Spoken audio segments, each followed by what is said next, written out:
I'm Bill Ryusaki. We do what is known as Hawaiian Kenpo. Dealing with Hawaii, you're at the beach a lot. So this is what is known as the towel technique. How would you use a towel in case you're on the beach? The minute, knock the hand or strike the hand, go up for the face, lock it, push him away. Next man comes in, go to the side, hit, lock his arm, step through, push him over.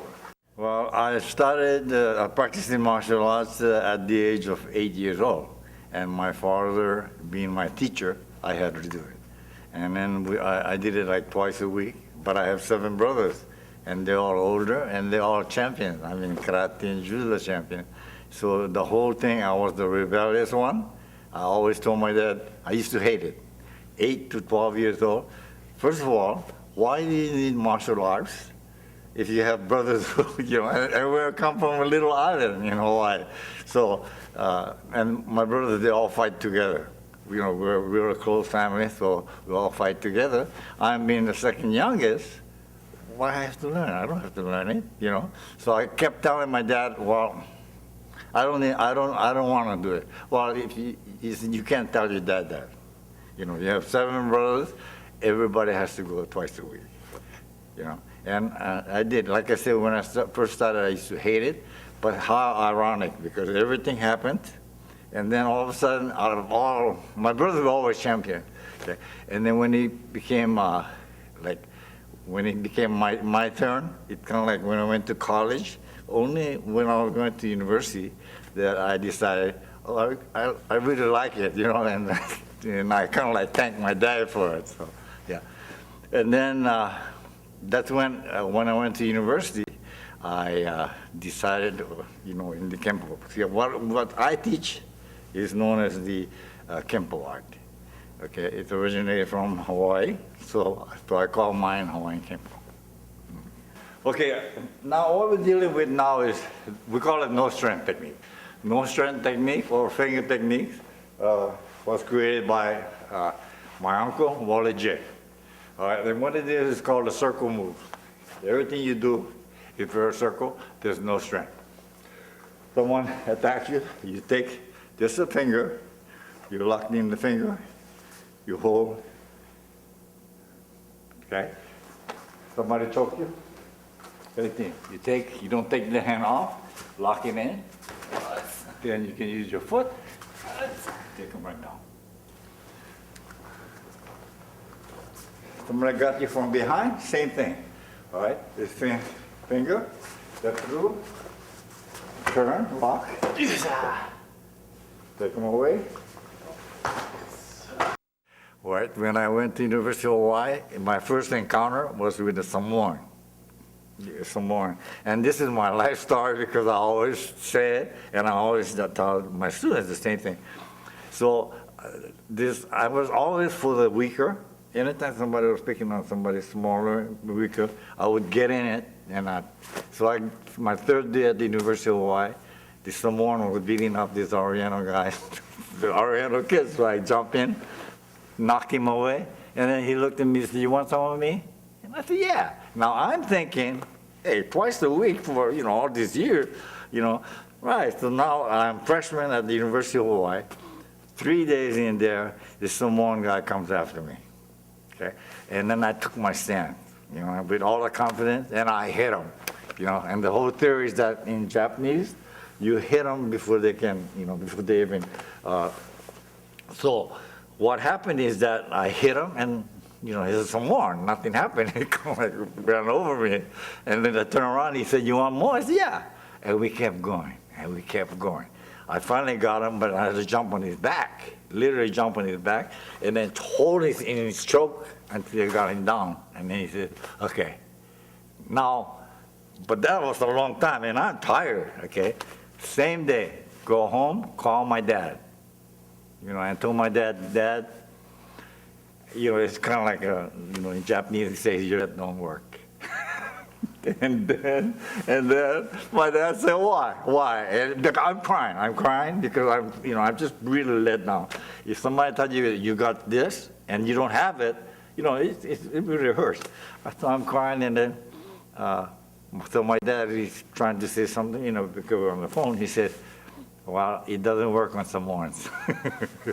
Because Samoans don't have nerves like everybody else, yeah. So anyway, so that's when I encountered the Kenpo style, you know, which is the Hawaiian Kenpo style, which is softer, and then you have all these combinations. Now, everything I did before, judo, aikido, all that stuff, but now it's all combined, yeah.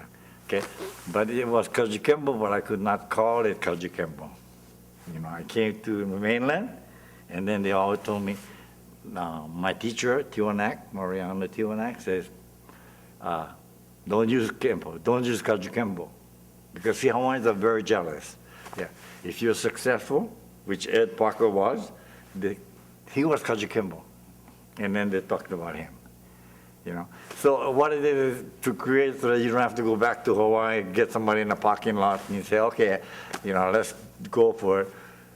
To stop it, you could just say, okay, fine, I'll name mine something else. So I called mine Hawaiian Kenpo.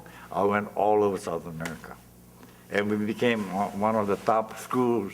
You know, because every time, you know, and then in those days it was always you have to prove yourself.